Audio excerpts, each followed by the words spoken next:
What's up mga idol, Bear months na naman at malapit na naman ang pagdating ng Christmas season. Sinimula ng tema ng Bear months sa chess team, ang Chess Queen at Chess King, and for sure meron ding new scenery. And bukod pa dyan may bago tayong loading screen na talaga namang napakaganda ng pagkakagawa. At dahil may bagong skin, syempre mawawala ba naman ng bagong challenge. Ito ay ang Chess Queen's Gambit. Dito ay makakakuha tayo ng 400 XP, 25 gems at 1 laboratory potion kapag na 3 star natin to. At bukod pa doon ay masusubukan din natin itong napakagandang queen skin ngayong September. So kung di mo pa na 3 star to ay panoorin mo na to dahil ito yung ituturo ko sa iyo ngayon. My name is Nico and welcome to my channel. Kung mahilig ka sa mga ganitong klaseng video at kung bago ka pa lang dito, ay ni-invite kita mag-subscribe.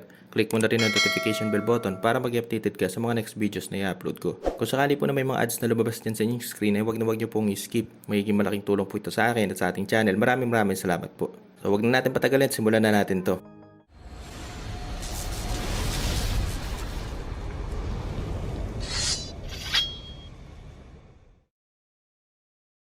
Simulan natin ang attack natin sa gitna gamit ang isang super wall breaker para i-lure yung mga laman ng clan castle ng kalaban. Next step, isang ice golem sa baba sa may kahoy na wall. Kasunod ang archer queen at 3 angels. Wait lang tayo ng kaunti hanggang sa mawasak ang ilang defense at mapatay ang clan castle troops ng kalaban. Pag hindi naabot ng queen natin ang ilang mga defense, recall spell natin to kasama ang mga troops na nakatabi. Next step, drop ulit tayo ng isang ice golem sa may butas na may stone walls. Kasunod, i-recall spell natin yung queen kasama yung ibang troops. Ganun lang ulit, kapag hindi naabot ng chess queen yung mga defense, recall spell ulit natin to. Huwag na natin hayaan na maubos ng time ng queen kaka-attack sa walls. Dapat i-recall na natin to pag wala na siyang maabot na defense. Next step, dito naman sa gitna, gamit ang isang freeze spell sa X-bow. Tapos recall spell ulit natin yung queen at mga troops.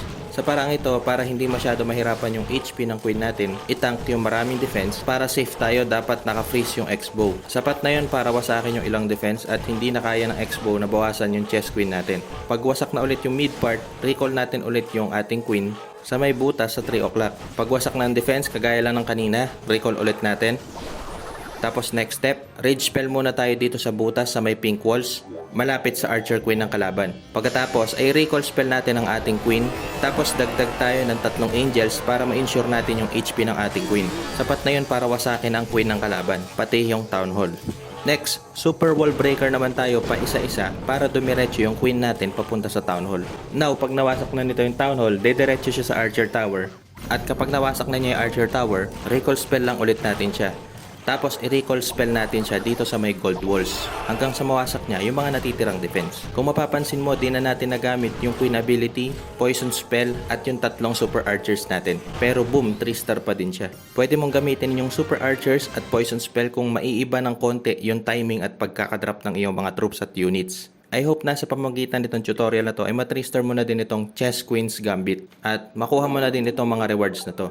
Nagustuhan nyo po ba tong video na to? Kung nagustuhan nyo po, like and share nyo na. Kung may mga tanong, suggestion o reaction po kayo, ay comment nyo lang po yan sa baba. And I'll try my best para replyin ko po kayo isa-isa. At wag nyo pong kakalimutan na mag-subscribe sa ating channel. Click mo na rin ang notification bell button para mag-updated ka sa mga next videos na i-upload ko. Shoutout nga po pala sa mga idol natin na si Charles Dave Formentera at shoutout din sa idol natin na si User BR5. Shoutout sa inyo, idol. Once again, my name is Nico. Salamat po sa panonood. See you soon sa mga next videos. Ingat po kayo palagi. God bless. Bye-bye. I'm out.